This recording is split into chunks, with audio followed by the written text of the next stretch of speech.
And good evening, and thank you for attending our regular scheduled village board meeting. It is April 24th, just a little after 7 o'clock. Sorry for the late start, but I will ask the clerk to please take the roll call. Trustee Bachner. Here. Trustee Gillis. Here. Trustee Vasquez. Here. Trustee Brennan. Here. Trustee Johnson. Here. Trustee O'Connell. President Aducey. Here. Okay, if I can ask you all stand to say the Pledge of Allegiance.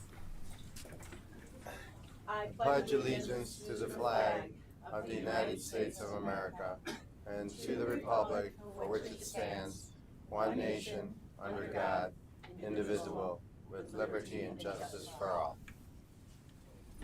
Great. All right. Well, I have a great honor to present a proclamation in honor of Harriet Hausman, who is here this evening along with her daughter. Right. And so I'd like to read the proclamation. But in addition to this proclamation honoring a wonderful woman in our community, we are also commissioning a mural that will have your face and on our along the Central Avenue right here with all the other famous River Forest residents.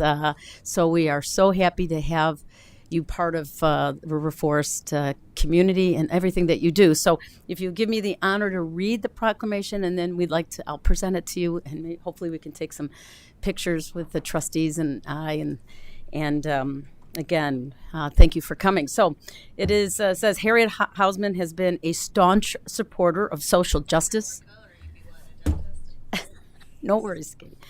Of social justice movements throughout her life, as exemplified by her presence in the 1965 March from Selma to Montgomery, and her role as an executive board director for the ACLU. And Harriet Hausman researched, wrote, and published the book Reflections, The History of River Forest in 1975. Her book is now included in the Library of Congress collection of local history. And Harriet Hausman was named Women Entrepreneur of the Year by United States Transportation Department in 1992. And Harriet Hausman received the Carl S. Winters Community Service Award from the Oak Park Rotary Club in 1992. And Harriet Hausman received the Oak Park Temple Leonard J. Mervis Award for Social Justice in 2000. And Harriet Hausman served as the River Forest Township trustee for 12 years. And Harriet Hausman was awarded an honorary Doctor of Law from John Marshall Law School in 2014. And Harriet Hausman was awarded by the Ulsinian Award from the Senior Citizen Center, Oak Park River Forest, for significant contributions to our village in 2017. And Harriet Hausman was awarded her own weekly column in the Wednesday Journal in 2022 after years of writing op-eds. So now, therefore, I, Kathy Aducey, Village President of the Village of River Forest, do hereby thank Harriet Hausman for her extensive contributions to the United States of America. Thank you, Harriet.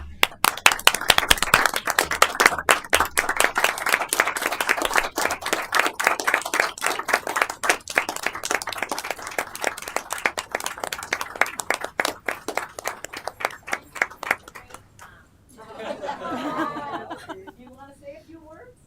Yeah, of course you will. Turn you around, or I guess you can do that way.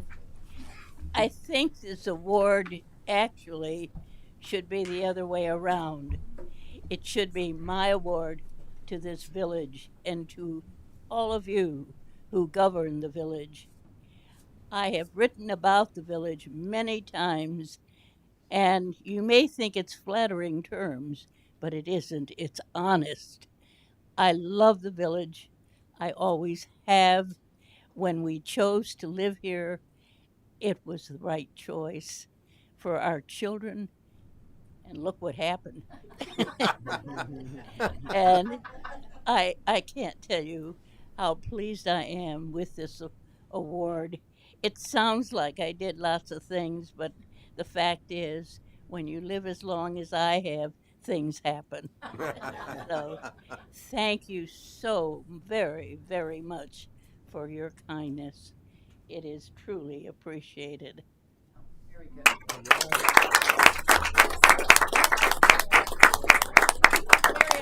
I don't want to put you on the spot, and I know we should never ask someone's age, but I know you have had a wonderful birthday recently. I think 90, 99 years old. How about that?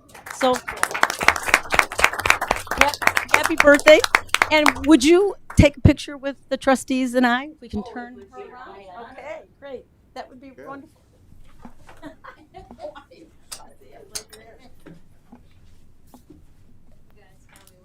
We'll just turn it right here and then we'll go come around. We'll work. We'll go on the dance floor. I'm glad I'm not the one taking the picture. Oh, Right. well, we're gonna have to maybe put your award. There you go. I usually take people's heads off.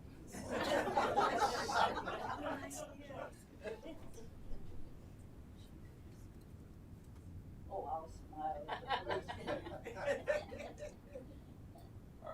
Very good. Very good. Thank you.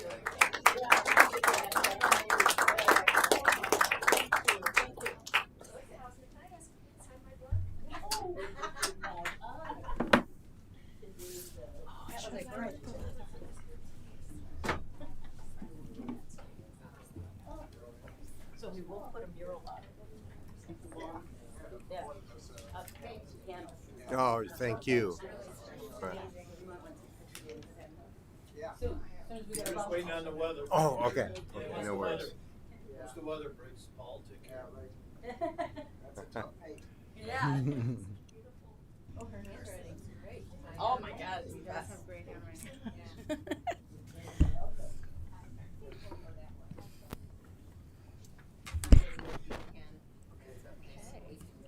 That's great. Oh, yeah, Yeah, thank you for coming. She travels with her editor. Oh, really? yeah. That's great. Right, exactly. Okay. Thank you for coming in. Yeah, thank Yeah, you. Thank you. It was great. She's so sweet. Great. Gosh, how do you beat that? All right, so unfortunately we have to keep going. So citizens' comments. So we have a few. We'll start. I know we have two on the line, so remind me that we have two on the line. So we have Renee Hermes. Hermes? Okay. Please.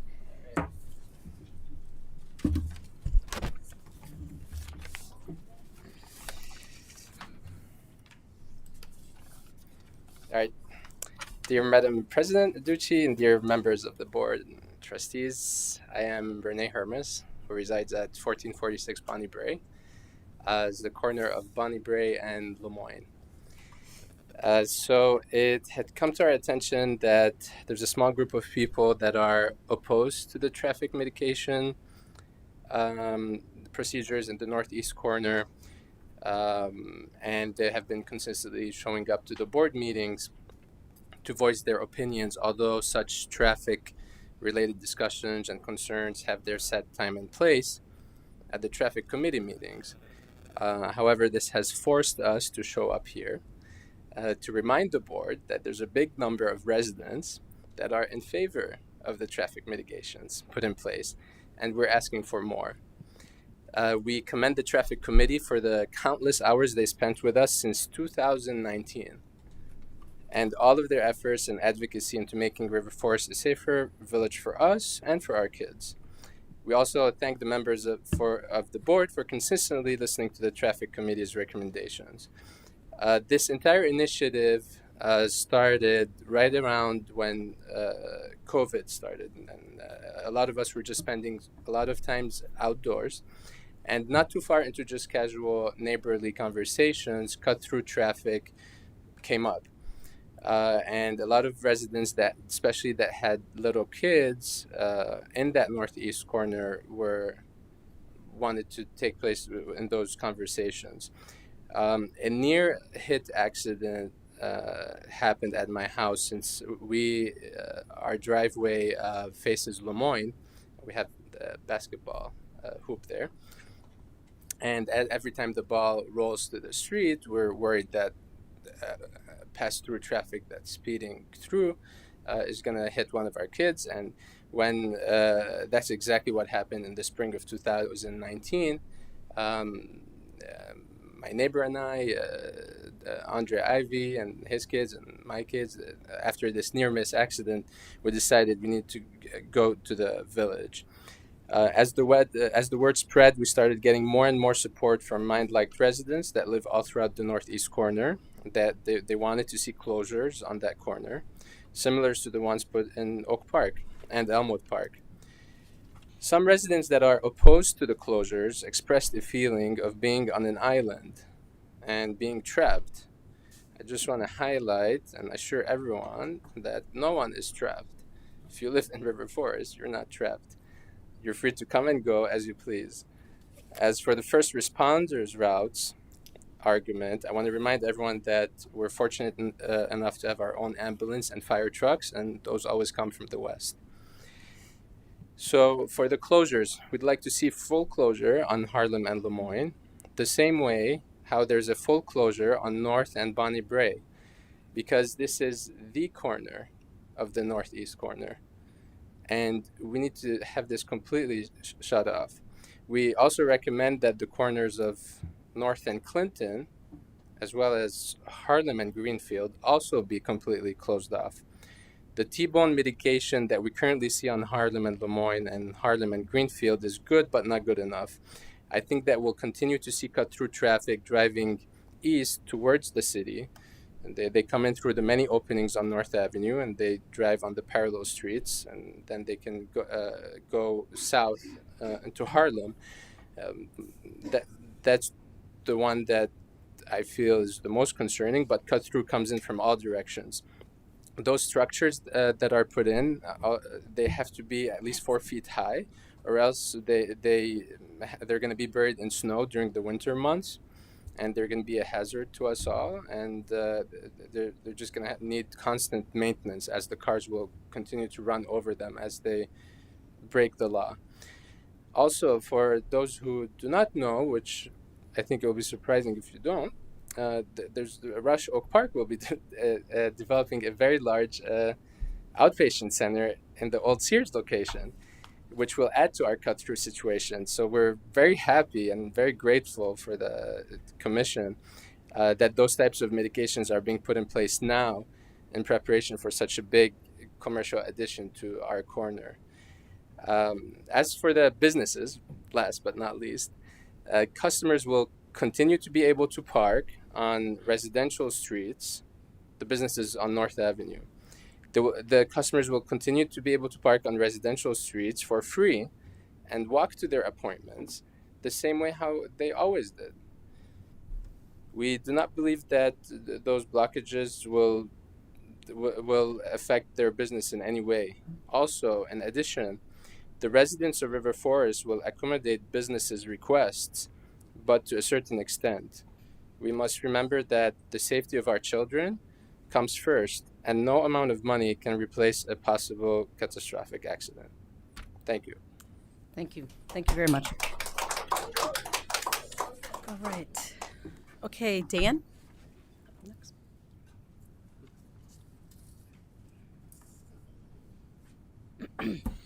Hi, thank you for letting me speak for a few minutes. My name is Dan Waslick. I've lived at 1400 Bonnie Bray with my family for the past 13 years. I'm in favor of enhancing safety in River Forest, and therefore I am anti-cut-through traffic and speeding and support all existing and future traffic barriers in the northeast section of our suburb. I've spoken in the past on the safety benefits of the town's traffic mitigation efforts in the northeast section of River Forest, and didn't think I would have to speak again, given these traffic mitigation measures improve safety, and I would think that that would be the top priority for all residents. North and Harlem Avenue are highways. Without barriers, the northeast section of River Forest sees high levels of pass-through traffic and speeding, causing serious safety issues for our kids and residents. this pass-through traffic and speeding stands to get worse with residential and commercial development on the northeast corner of North and Harlem. Lemoyne and Greenfield are most susceptible to this cut-through traffic and speeding from North and Harlem Avenue, and both these streets see hundreds of times the traffic of any nearby alley traffic and need to be the focus of traffic mitigation efforts. With the barriers, cut-through traffic and speeding has clearly been greatly reduced, allowing kids, such as my kids, to bike to school or play in their neighborhood. Without these barriers, these simple activities are not safe. We are the only suburb that is not protecting our residents from this unsafe cut-through traffic and speeding from the highways of North and Harlem. I've talked to businesses in Oak Park along North Avenue, and they have told me that Oak Park's protective barriers have had no impact on their businesses, and many of these businesses have been in these locations for decades. Traffic barriers off of North Avenue protecting River Forest residents, in my view, will not have a material impact on business along North Avenue. I believe that any resident in favor of no barriers and in favor of cut-through traffic is not focused on safety, and safety, in my view, has to be the top priority. Asking for full barriers at Lemoyne and Harlem, Greenfield and Harlem, Bonnie Bray and Harlem, and partial barriers at Clinton and North and William and North is not asking for anything unique, as again, every surrounding suburb offers this safety protection for their residents. I believe there can be no greater purpose for the board to serve than providing safety to its residents. I ask the board to do the right thing and institute these full and partial barriers in the northeast section to protect its residents from cut-through traffic and speeding that emanates from the highways of North and Harlem. Thank you for your time. Okay, very good. Thanks, Dan. Ron? Thank you, Board. Thank you. Thank you for listening to my comments as well. I won't be very long because I'm going to just basically echo a lot of the comments we've already heard. My name's Ron Krause. I've lived at 7301 Greenfield, right across the street from Dan, for about the past 20 years. And I'm in complete support of the existing measures that have been installed along North Avenue, along Harlem. I believe then they've been really successful at reducing the amount of cut-through traffic in the village, and for that I'm really thankful. But I don't think we've gone far enough. I'm really concerned about the modest reductions in traffic that we have experienced would be overwhelmed by the new rush facility that's been talked about already. Therefore, I would be in complete support of the following. At a minimum, keep the existing measures that we've installed at North Avenue, at North and Bonnie Bray, and at North and Clinton, but also create cul-de-sacs at where Greenfield Street and Lemoyne Avenue meet Harlem Avenue. I think this selection or this action alone would really cut down on all of the traffic that's cutting through the village and really greatly increase safety in the area. So thank you very much. Okay, thank you, Ron. Robert? Is Charlie waiting on I don't know. I don't. Who? unit? Yes. Oh boy. No, I don't know who's on the line. Okay. Do we know, Luke? Maybe you want to take it. Just George. Just J- George. And Andrea. And Andrea. So, But George said he might not talk. oh, okay. And Andrea. Okay. Andrea would like to speak. Okay. We'll call her. Here. Okay, well, I'm not going to be so nice tonight. My name's Robert Armelis. I live at 1501 Bonnie Bray. I've been made aware that a small group of pro-cut-through traffic residents have been regularly voicing their opinions here, rather than at the set traffic committee meetings. As a resident who is victimized by cut-through traffic, I unfortunately feel compelled to be here tonight, even though I have to admit I'm terrified to speak publicly, and I've had to do it over and over for 2 years. Mm-hmm. Distinguished members of the board, Madam President, River Forest is not unincorporated. We are a village. We accept community as protection for what we individually cannot achieve. Whether it's flood control, emergency services, or a host of other reasons. As a community, we support each other's needs despite our individual needs possibly being different. For example, since my house doesn't flood, that doesn't mean I don't respect the municipal needs of those others who do flood. After all, we are a community, we support each other, and this is not a free-for-all here. As residents, I think we all can say we live, pay substantial taxes, and expect to live in a quiet and safe environment without having to go to meetings for 2 years. Ladies and gentlemen of the board, my quiet and safe environment, as well as those on Greenfield, Lemoyne, and our 1500 blocks, are being used as alternate routes for 2 state highways, truck routes, event parking, and business parking. I'm asking you to do the right thing and protect us as River Forest residents. Despite the denial by the pro cut-through traffic supporters, cut-through is real. The annual number of total vehicle passages on our street based on the KLLA study are staggering and likely an undercount. I'm going to read these numbers because I want you to keep in mind that most of it occurs during the day.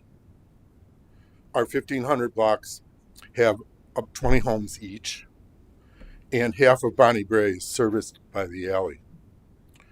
So Lemoyne, this is the annual count, 512,000 passages.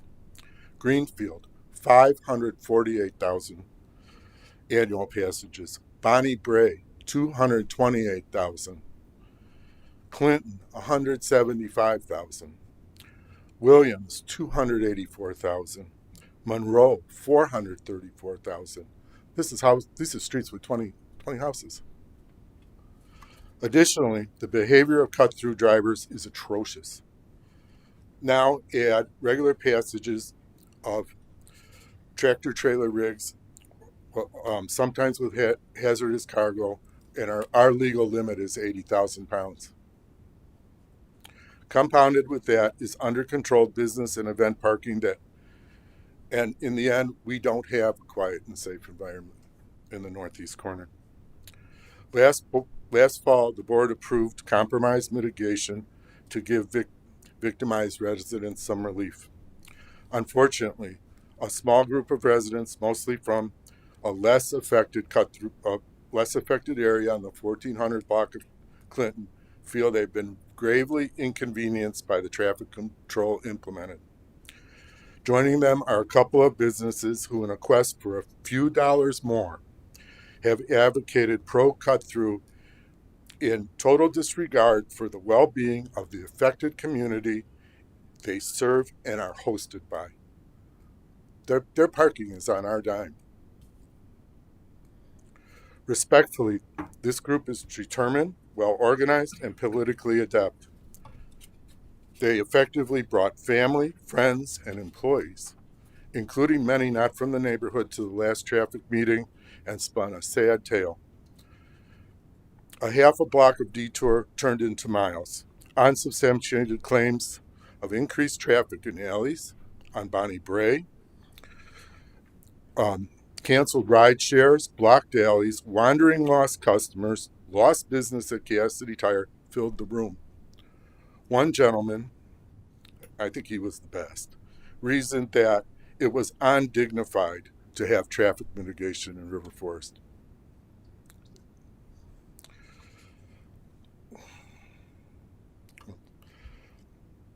So after 2 years of work, study, and investigation, traffic mitigation was reduced to an ineffectual T-bone configuration based on the misconception that cut through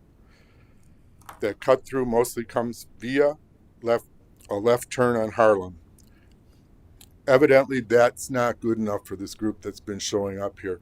They want 100% of the mitigation down, whether it's on their street or not, whether it's causing them inconvenience or not. Basically, they could care less about the plight of their affected neighbors. I want to stress, we're a community. I absolutely don't get it.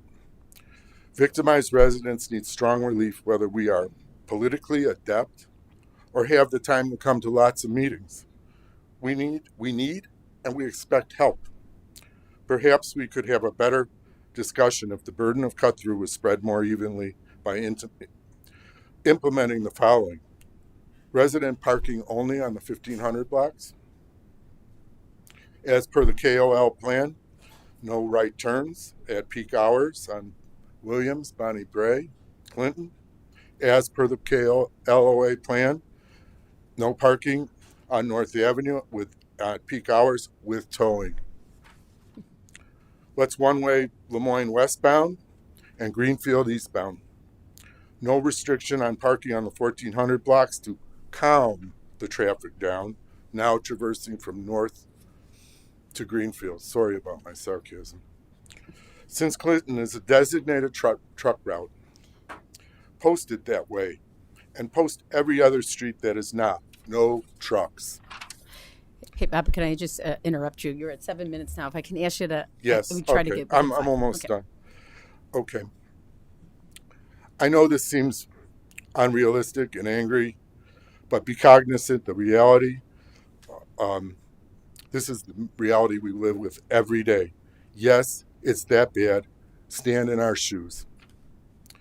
Logically, I challenge you to find any value in cut-through traffic. Like cancer, it only increases, and the probability of a tragic, catastrophic result is inevitable. It negatively affects each and every resident in River Forest, even if it's only for street fund and enforcement outlay.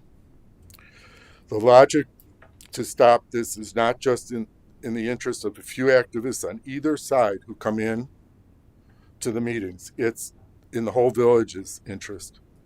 Do it for the town. This is not controversial. Please step up to the plate and do what every other municipality in the region has done for 30 years. Stand up, be counted as the anti-cut-through, do the right thing, and protect victimized residents. I know it's tough, and as you can see, there was pushback because change is hard. Restore the closures on Harlem, close Clinton completely at North Avenue, have scheduled mitigation meetings for alley control, parking restrictions, improving our pass-through armor on Williams, Monroe, and Harlem. Thank you. Sorry I took so much time. All right. Thanks, Bob. Okay, Sam?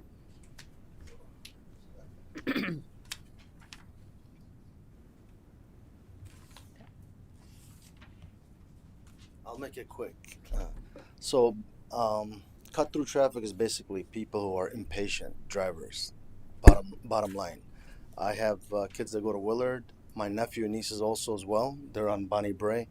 So I'm here in this community for the school, Willard and Roosevelt. So for the kids across the street, do whatever they want to do, play, be free, be safe, right? So that's basically it. You know, it's a dangerous situation for people who are impatient. They want to cut through. So they're not going to stop on a stop sign directly. They're going to roll stop and all that. We went through a situation where they caused a confusion, and actually my son, who was in second grade, skidded his knee on the blacktop trying to avoid the person who was impatient about a stop sign. There were like 4 young men in the car, so you could tell they're not from the area. They're just using the neighborhood as a cross-through.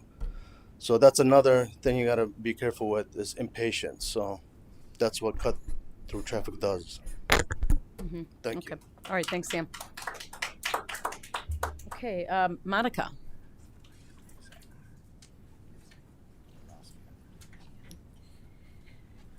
Good afternoon.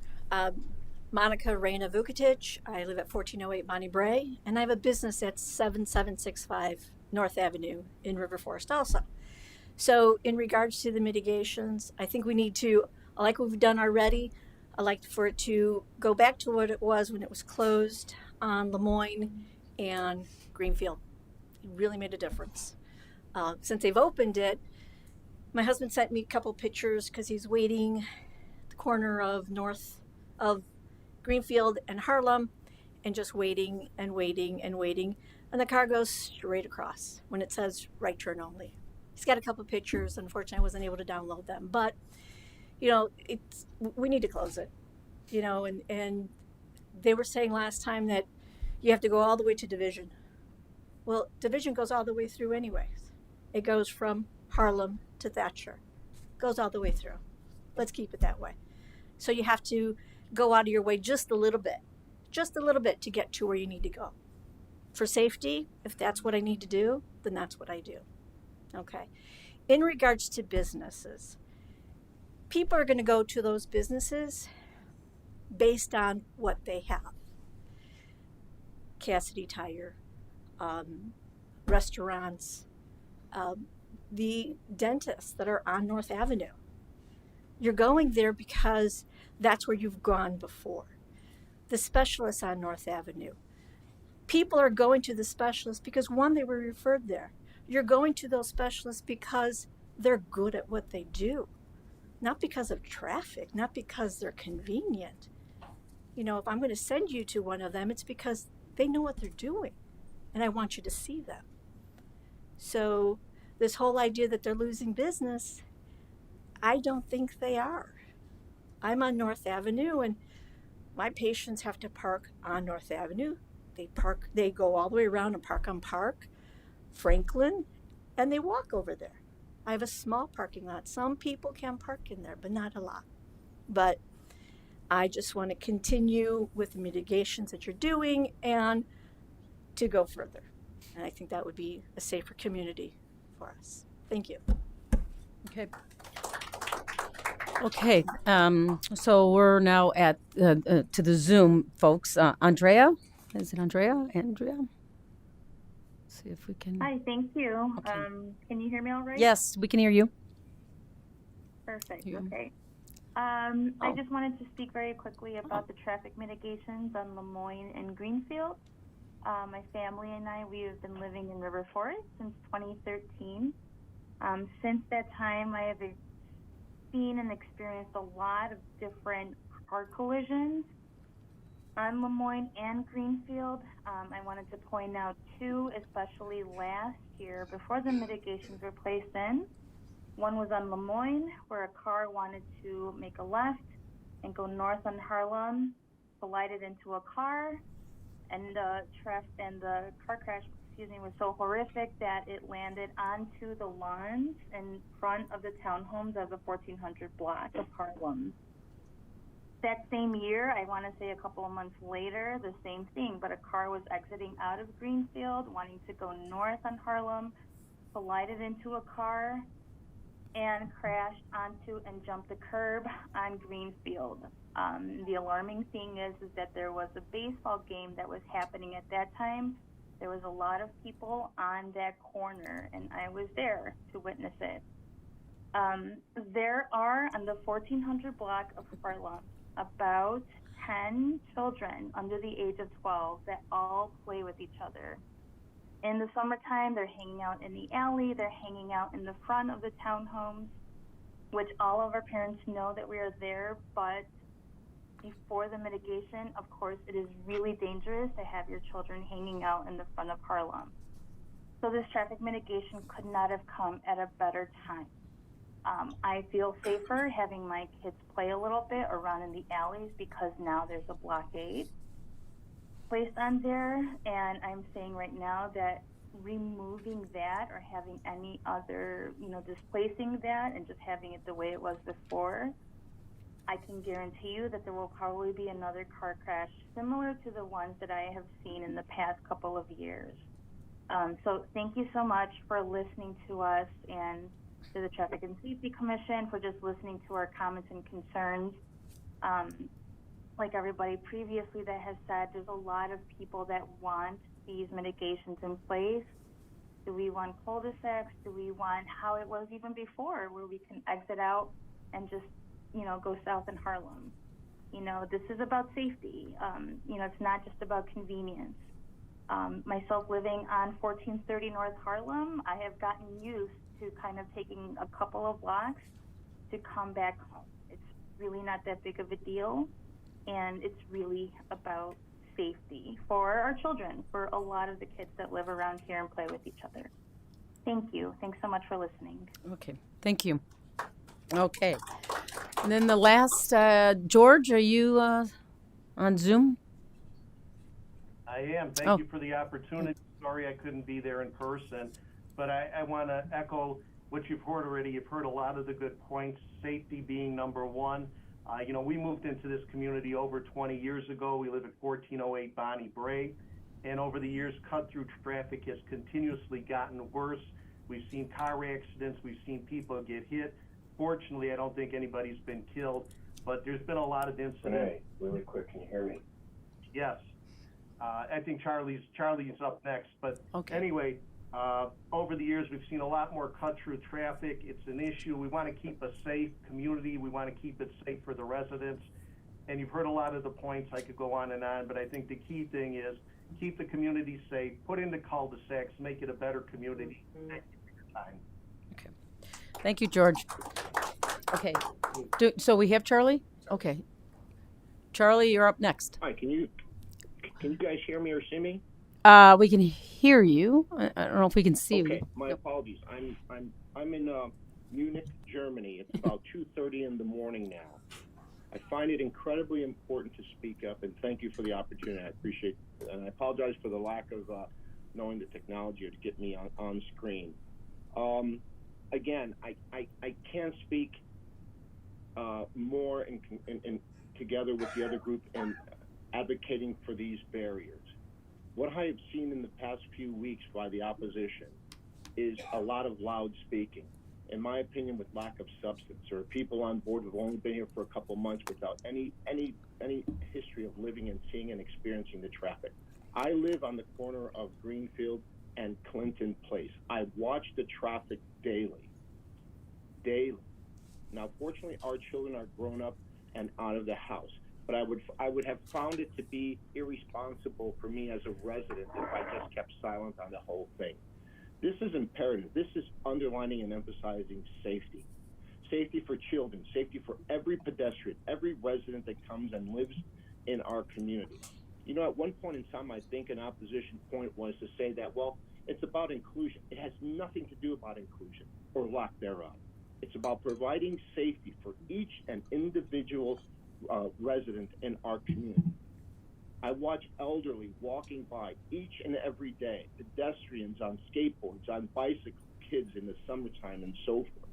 This is an imperative thing. We've started this discussion over 18 months, almost 2 years ago.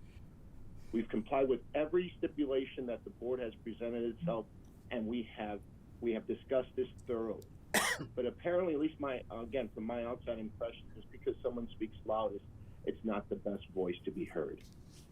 You have heard time and time again people emphasizing safety and versus someone being just slightly inconvenient. We have a neighbor who lives on the corner, literally on the corner of Harlem and Greenfield. Brand new neighbor, beautiful little children, and he's in support of the barriers. And he's the one perhaps is the single most person who, once these barriers come up, would be so-called inconvenience, quote unquote. Inconvenience.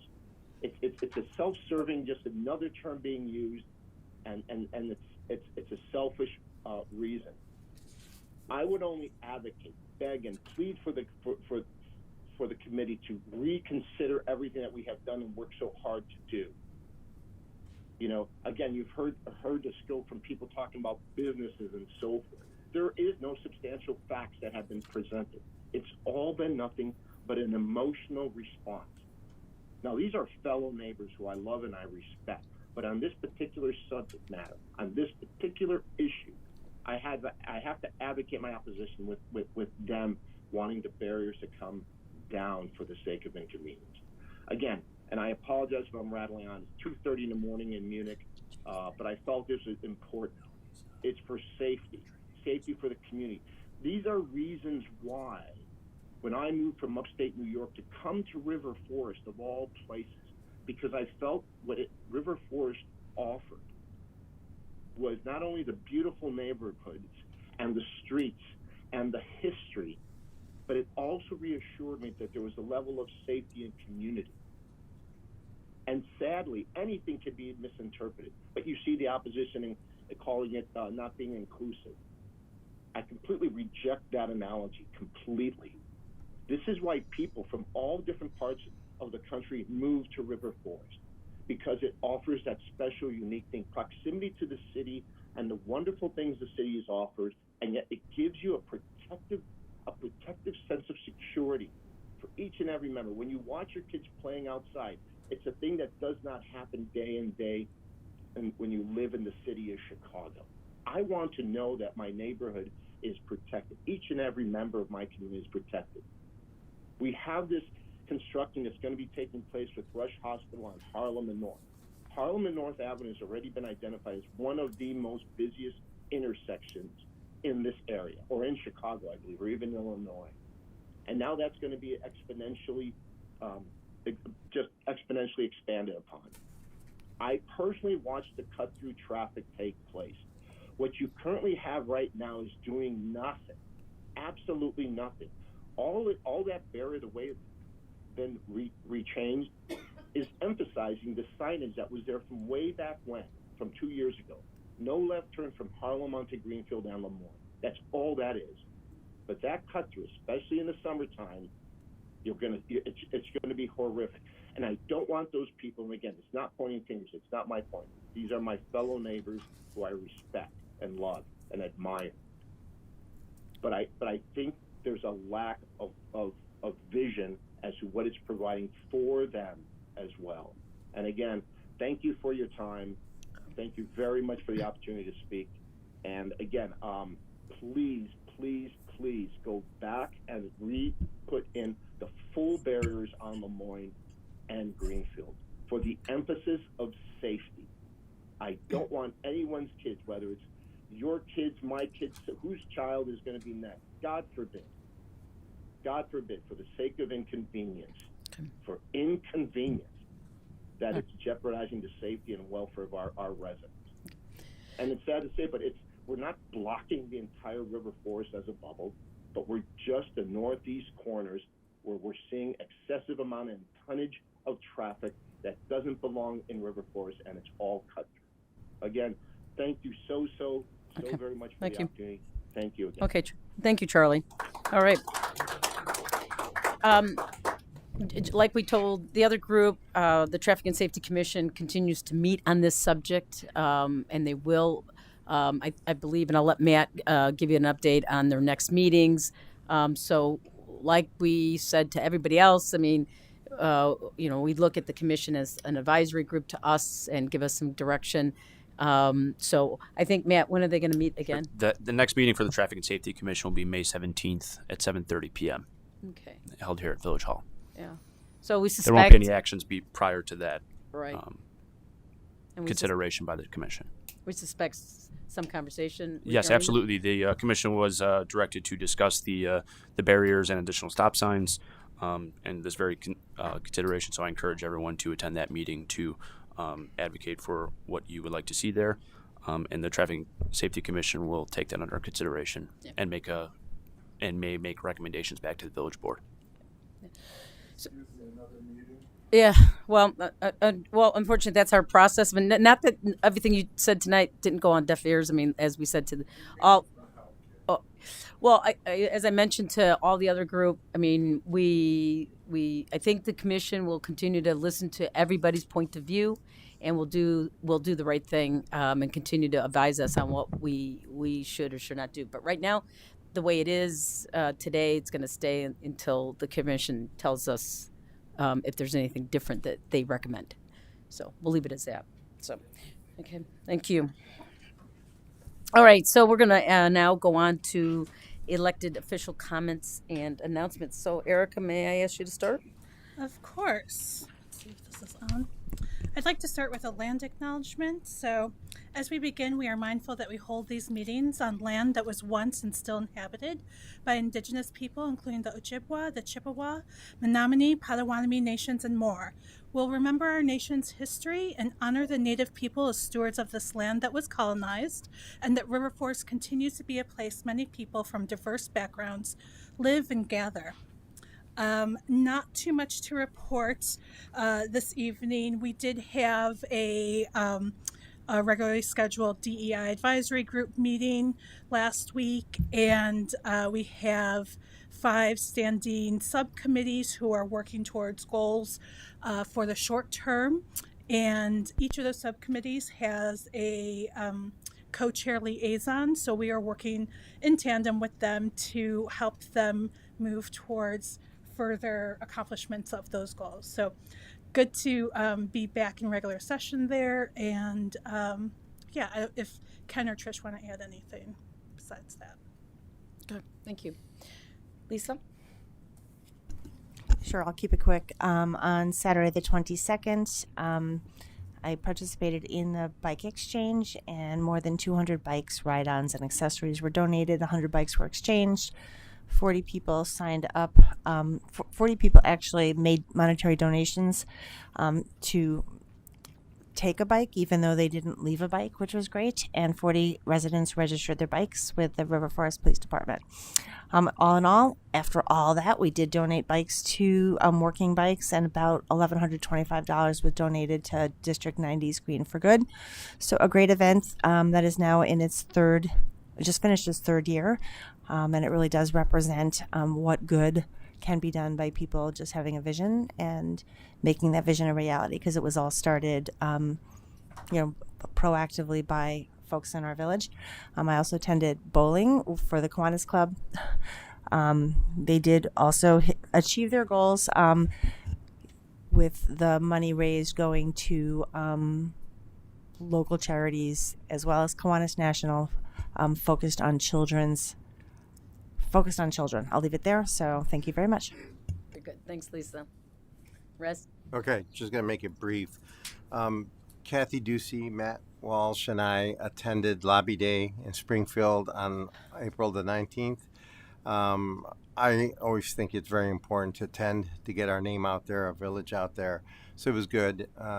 As even one of the representatives during the IML said, the best, most effective way to do is to develop professional relationships. So if they know you by face, by name, it helps to get things done and to benefit our villages. So I know the big ticket item was the restoration of the local government distributed fund. It was at 10%. It's now been at 6%. There was a big push this time around to try to get that put back in place, or in the alternative, eliminate the mandates, which probably won't happen, but so back to the 10%. So it was good. I know Kathy had two hats to wear as president of the IML, as well as representing the River Forest. So thank you for that, and that's all I have to report. Okay. Well, good. Thank you. John? Nothing new to add, thanks. Okay, great. Katie? Thanks. Just wanted to update on our Juneteenth flag raising planning. It's coming along really nicely. We had a meeting with the library this week. And I know Matt is meeting with one of our committee members tomorrow, so thank you for being available for that, Matt. And Trish has reached out to connect us with potential volunteers with a DEI advisory group, so appreciate that. We'll take any volunteers we can get. And then also I've been working on the West Communities Juneteenth collaboration for another Juneteenth event that's going to be happening on Saturday, June 10th. It's a health and wellness and Juneteenth festival that's a collaboration across Forest Park, Maywood, Oak Park, and River Forest. And I will give Luke the information about that to put on the community calendar, and I'll be talking more about that as we get closer. And then I wanted to also, ask again about Lake and Lathrop, because I know, we're seeing some movement there, and I know that we've got residents who are continuing to send those of us around the table questions about what's happening. Some of us around the table have continuing questions. We'd love to have an opportunity to hear directly from the developer and contractor, and want to keep inviting them to come to our meetings so that we could potentially do that. Are we continuing to invite them? We are, yes. Okay, and they're just not responding? No, there was some correspondence exchanged today with the developer and their representatives about setting up a meeting, at least for staff-wise, but we'll certainly try to get something before the board. And I also recommend if there's residents that have questions that we do update the website. That's our point of for information. Yeah, yeah, and I've seen some of the residents will refer to that in the correspondence that they still have questions about it. So, They could always call. Okay. so thank you. Okay. Thanks. Okay, Ken. Okay, I don't have much to say. Erica gave a wonderful resuscitation of what's going on with the DEI. I will say that we are, as a group, trying to make a push as far as getting the education of any type of diverse or inclusory event that's going on in the community. We want to bring that into the group and let the group also spread the word. So, should you know of anything that is coming besides what we read in the newsletter and everything, we would be greatly interested, and we want to help spread the word that way. So like community events? Yeah. Okay. Sure. Yeah. Well, you should remember that because there's a lot going on. Yeah, we have a community outreach group that is Okay. specifically looking Oh, into really? it. So Okay. yes, Yeah, we should. Do we know who heads that for you? I'll get it to you for Okay. sure. So Yeah, that'd be good. Yeah, because well, is that all you've got? Yeah, that's all. I'm okay. sorry. Yeah, because there's a lot going on in the Right. community. It's incredible. But like for instance, yesterday or I think Sunday, I attended on behalf of the village the OPRF Chamber Health and Wellness Fair. It was really kind of great. It was at the FFC, and that's probably an area that would have probably done well with a DEI representative. I also attended with Lisa the Bowl-a-thon for Kiwanis, and it was a nice event. Again, something I think would have gone well with DEI committee member. So the only other thing that other than that, I also, of course, spent several days in D.C. where I and Matt and Rez attended some meetings, primarily regarding some of the issues that are important to River Forest, as well as to all the other municipalities in Illinois, and that is the restoration of the local government distributive fund, LGDF. And the reason that's real important is that it once used to be 10%, and now it's 6%. And that difference is significant amount of money to us here in the village, as well as everybody else in the Illinois, and I mean significant money. So we want to restore it so that we don't have to tax our taxpayers. We have to raise our property taxes. If we can get it restored, it takes off the need to continue to raise property taxes. I also testified as a subject matter expert or a subject matter hearing, I guess, on LGDF on behalf of the village as well as the IML.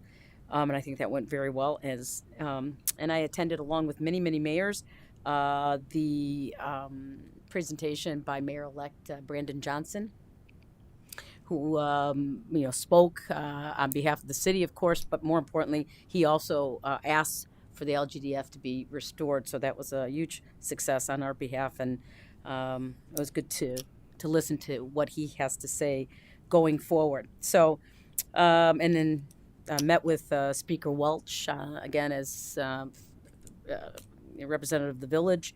And he listened to a lot of our concerns. I mean, we have a lot of concerns along North Avenue and Harlem, and we've got money that we're trying to get to do streetscapes along North Avenue. We met with or talked to Representative Camille Lilly, who hopefully has some funding for us, and I think we're going to get that released soon. Again, to help not only streetscape and beautify, but calm some of the traffic that we see in North Avenue. So a lot going on, a lot of pockets of grant money and other areas that we can look for money. But restoration of the LGDF is extremely important because it will bring some dollars into our community that was taken Kathy, from us. for this year, in talking to them, what was the reception? Last year was fairly lukewarm. They told us we might get a point or two, and kind of promised for this year we would probably see more. So Great question, and thanks, Erica, for asking. Yes, it was very small last year. It was 1%, which is almost an embarrassment. But this year, I think because there was a concerted effort by almost a lot of the mayors, especially the mayors from Rockford, mayor from Chicago, and then all the multiple small communities that has shown up. because it affects us most, and I think again, I'm not 100% sure because they're going through the budget right now, but I think we're going to get, I hope, a good percent. We think it might be 2, but it could be 1, but it will be more than what we got last year. Okay. Yeah. So I asked Speaker Welch point blank that question, and he said he thinks it would be better than what we got last year, but I don't think it's going to be like 2/10%. I think it's going to be larger than that. Hopefully, I won't be embarrassed either.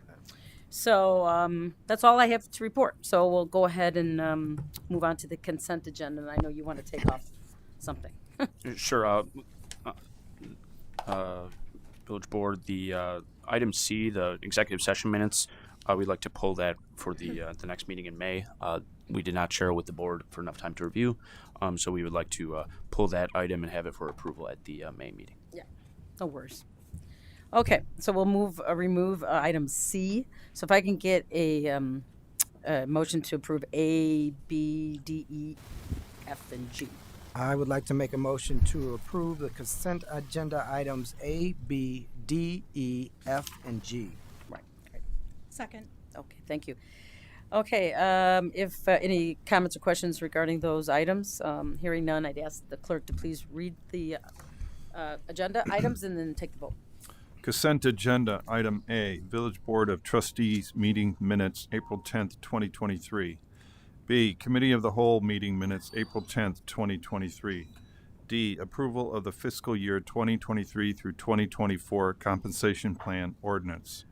E, approval of collective bargaining agreement with the Fraternal Order of Police.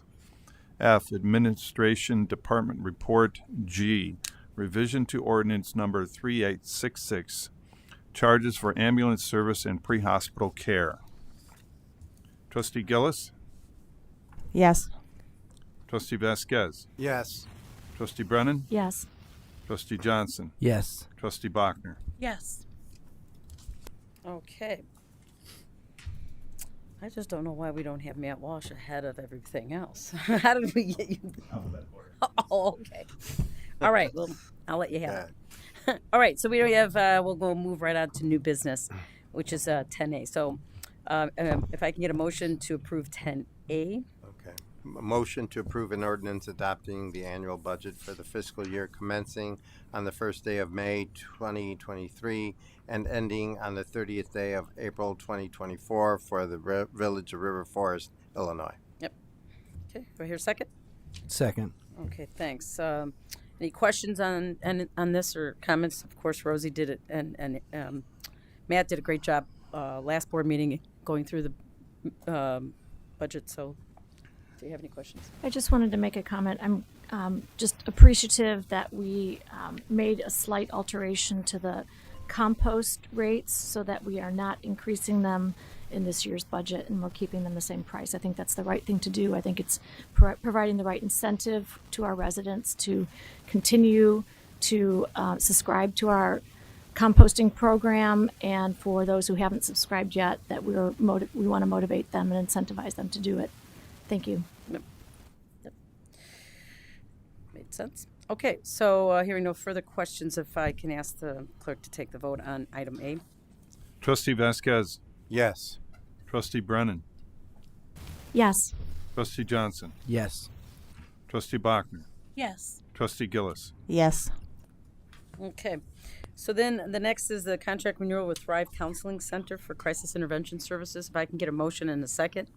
Motion to approve and authorize execution of an agreement with Thrive Counseling for crisis counseling services. Second. Very good. So, Jim, you want to just give an update real quick? Yeah, just as you know, we have a long-standing relationship with Thrive. Before that, Oak Park River Forest Family Services. I believe it was referred to under another name somewhere in there. Over the past few years, speaking with the previous director, John Meisner, informed us they were going to be moving to a new business model with some enhanced services and probably a little more of a sustainable business plan. Jenny Rook, for those that have met Jenny or know her, she's a new executive director and president over at Thrive. She advised the village president and myself last year that they were doing a study and going to be implementing a new fee structure and also some enhanced services. She had presented a package to the village that showed some significant increases in the annual and or monthly fees to the village. Looking at that, that was a little bit above and beyond what we expected the new business model and plan to be. And so we entered into a little bit of negotiations with her and also gave us an opportunity to look at what some of the other communities were doing and what would be the cost to the village of River Forest if we decided to offer the same services that Thrive offers. And so if you had a chance to look at your packet tonight, I don't want to go through it just for the convenience of time. But on page 1, going into page 2 of the contract, it describes under services and Thrive personnel what services they do provide to the village of River Forest. Going outside and looking, I had some staff go outside and contact some of the other groups. No one else that we could find provides this high level of service that Thrive has been providing to the village of River Forest and its other member communities for years. Anything we would have considered outside of that would be a step down, and we would have been forced to bring in our own personnel. Just for example purposes, to hire, and I based this on Highland Park, recently went out for bid. I believe they used GovHR for a position, police social worker, salary range $188,000 to $106,000, and that's a pensionable salary with full benefits. As for one person working 9 to 5 Monday through Friday, doesn't even offer the 24-hour, 7-day a week, 365 service that we get through Thrive. Looking at some of the salaries, just to cover this briefly, $32 to $94 an hour for part-time. And once again, you have licensed social workers, licensed clinical social workers. You could keep going up into psychologists and then psychiatrists.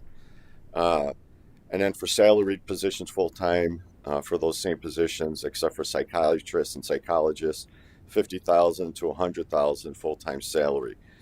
Staff determined that we would probably need about 2 full-time workers at a higher educational and certification and licensure rate, and possibly 4 part-timers to meet these needs.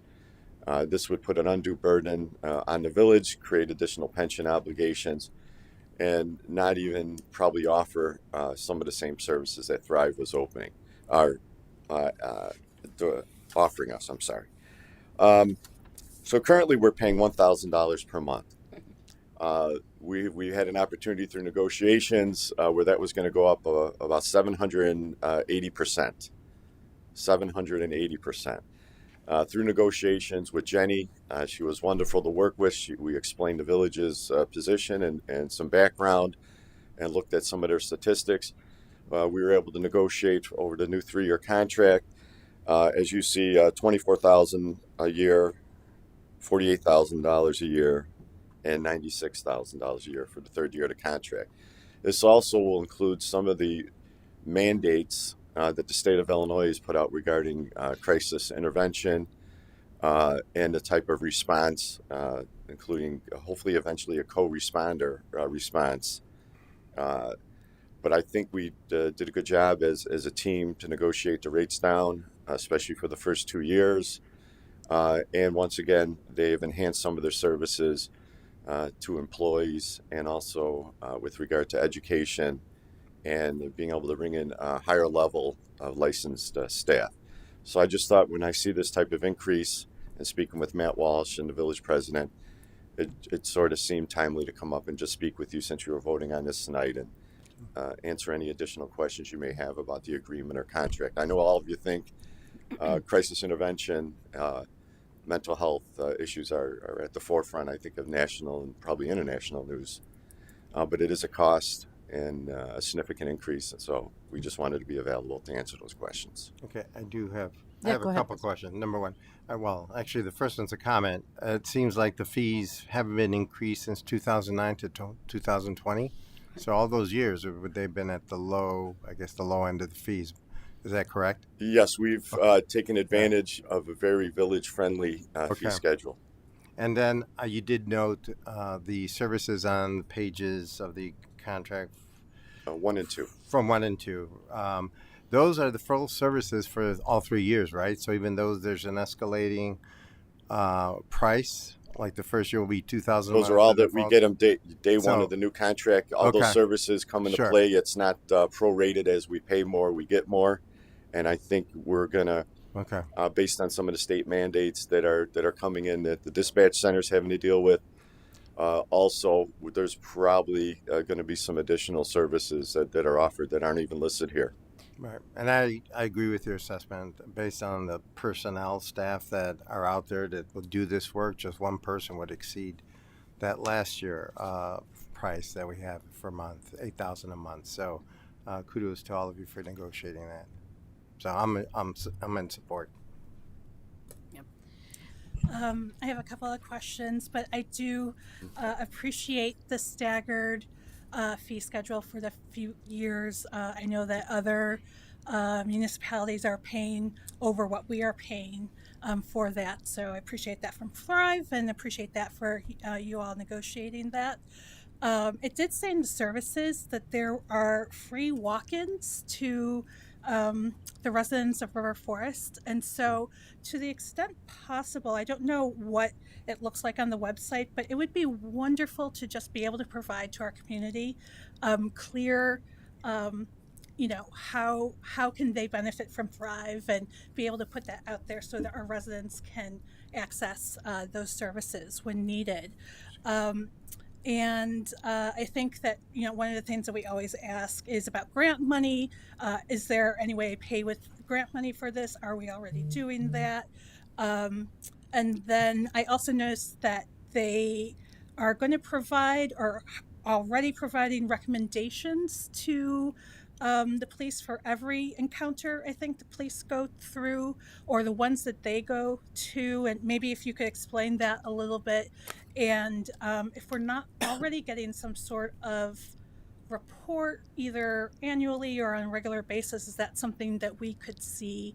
I'd be interested in seeing if there are things that they're recommending that we haven't established yet but could establish as a regular business. Just on your last point, there is a statistical point or report that is sent out because of privacy reasons, HIPAA and everything like that. You don't necessarily get into the weeds of that, but what you do get is how many referrals the police department or the village made, and it also lists every other group that's contracted with Thrive and how many referrals they made.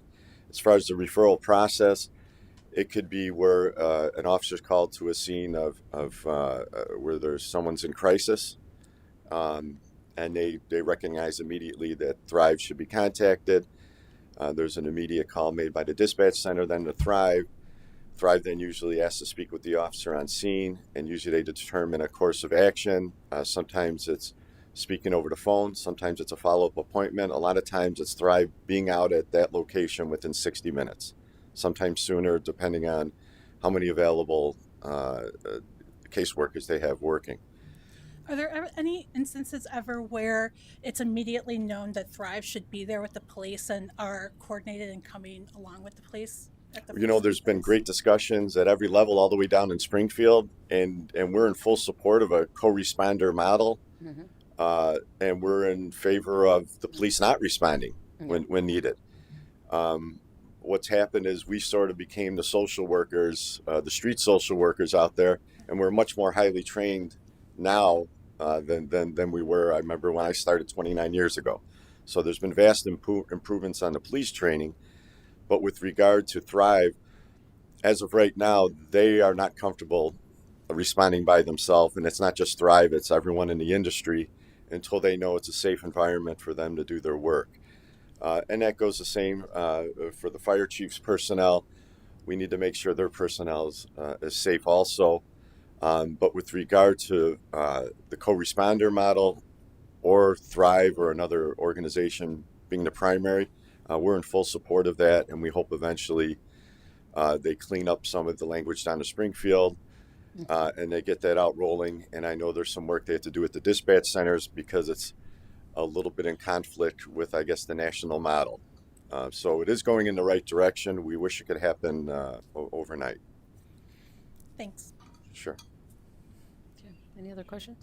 Yep, I had a question. I could not tell from the packet if the Thrive Mental Health Services are available to our first responders as well, or is it just to the residents and community members who we're responding to? It's a little bit of both. Any resident can walk in. They also, I think we talked about, or Jenny talked about at the event on Saturday night at their annual fundraiser. They actually accept, was it Medicare, Medicaid? Medicaid, and no one, I guess, accepts Medicaid in this field, or it's rare. So not only we have those that maybe don't have great insurance that have the ability to walk in, and that's definitely something special for the River Forest community, Oak Park community.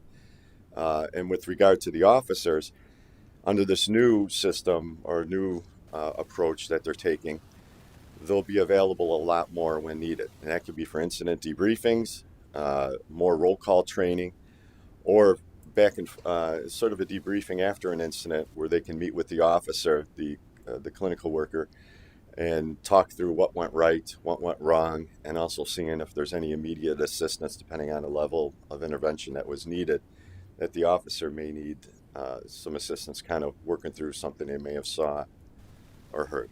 Yeah, that's what I was getting at, the latter part. Yes, they are. The Thrive will be available to do that, and has actually offered that as part of their new model. Okay, thank you. Any other further questions? So, Chief, yeah, thank you so much for everything that you've done on this contract. I know it's important to our community, and I'm happy that you negotiated a very good contract for us. So I'll ask the clerk to take the vote, please. Trustee Johnson. Yes. Trustee Brennan. Yes. Trustee Vasquez. Yes. Trustee Gillis. Yes. Trustee Bachner. Yes. Great, thank you. Now that the vote is taken, the other thing that I'd like to, see is our 911 center. I know you said Springfield is working on language, but I think training our 911 center agents on mental health. I know you said that might be the next service beyond this. Yeah, that's something I think is real important for our community. Yeah. Okay, great. So let's move on to appointment for Matt. Here we go. Okay, you ready for this, Matt? I'm not sure. Okay. Yeah. He's so excited. Teasing. I'm just teasing. Yeah. All right. So if I can get a motion and a second on item 10C to appoint Matt Walsh to the offices of the village administrator, zoning administrator, and budget officer for the term through May 12th, 2025. So I move that we. Okay. Sorry, go ahead. Go ahead. Oh, I move that we appoint Matt Walsh to the offices of village administrator, zoning administrator, and budget officer for a term through May 12th, 2025. Second. Okay. Well, is there any comments, questions, or concerns about this appointment? Hearing none, I'd like to take the vote on this motion. Trustee Bachner. Yes, and thank you for your service, Matt, so far, and looking for great things in the future. Trustee Gillis. Yes. Trustee Vasquez. Yes, and Matt, stay in your seat. I know you're jumping all over the place. Trustee Brennan. Yes. Trustee Johnson. Yes. Okay, great. Now I need a motion and a second on 10D, which is the resolution authorizing the execution of the employment agreement for the village administrator. This is something that both Trish, I, and our attorney worked on. Okay. I move to approve a resolution authorizing the execution of an employment agreement for village administrator Matt Walsh. Second. Good. Any comments or questions regarding this employment agreement? Hearing none, I'd like to ask the clerk to take the vote. Trustee Gillis. Yes. Trustee Vasquez. Yes. Trustee Brennan. Yes. Trustee Johnson. Yes. Trustee Bachner. Yes. Great. All right. Well, congratulations, Matt. Now we'll do it official. We'll ask the clerk to swear you in. And you didn't introduce your family. Is He wants to wait the vote. Oh, he wanted to wait. Just to Sorry, make I would have sure. acknowledged you, but he didn't say anything. Yeah. Other than looking like him. You ready, All right. Mr. Walsh? I, Matthew Walsh, I, Matthew Walsh, having been appointed to the office of Village Administrator having been appointed to the office of Village Administrator in the Village of River Forest in the Village of River Forest in the County of Cook, in the County of Cook, do solemnly swear or affirm do solemnly swear or affirm that I will support the Constitution of the United States that I will support the Constitution of the United States and the Constitution of the State of Illinois, and the Constitution of the State of Illinois, and that I will faithfully and I will faithfully discharge the duties of discharge faithfully discharge the duties of the office of a Village Administrator the office of Village Administrator to the best of my ability. to the best of my ability. Congratulations.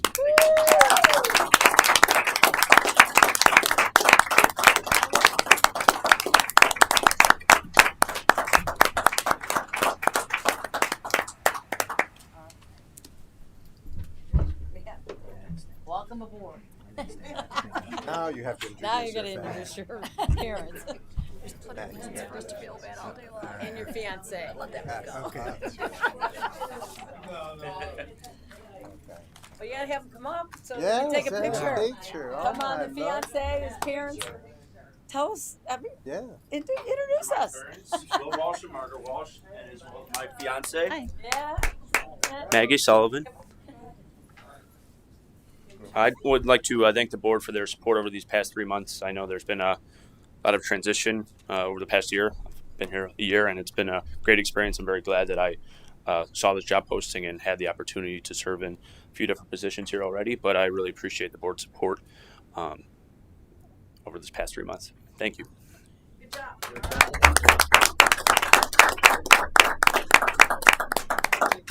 We're gonna take a picture, everyone. Yeah. Congratulations.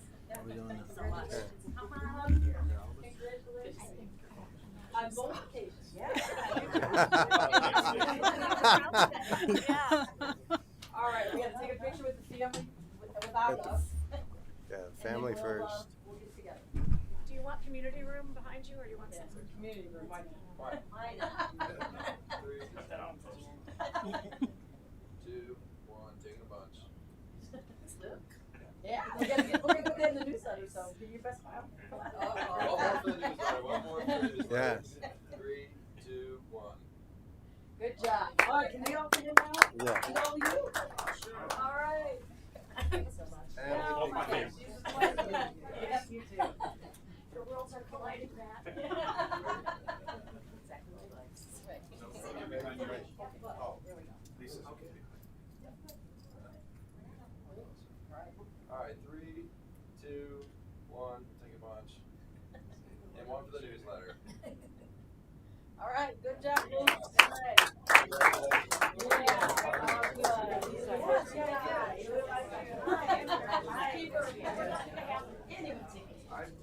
You will. Yeah.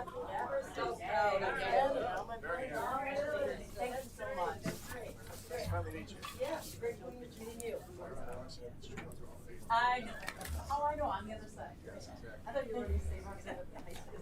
Come on, Now you're celebrating or you're just going out till midnight or something? I know. We're going to sleep so he can wake up early tomorrow. Get to work. Yes, exactly. All right, well, we should have had champagne or something. Next time. Or a cake, for God's sake. All right, well, no executive session. So we're ready to leave. So if I can get a motion to adjourn in a second. Move to adjourn. Second. All in favor of adjourning? Sorry. Aye. Aye. Aye. Okay, Done. Done. Go home. Go home. Congratulations again. Yeah. Thanks, congrats, guys. Matt. Now take good care of them. Goodbye. Yeah.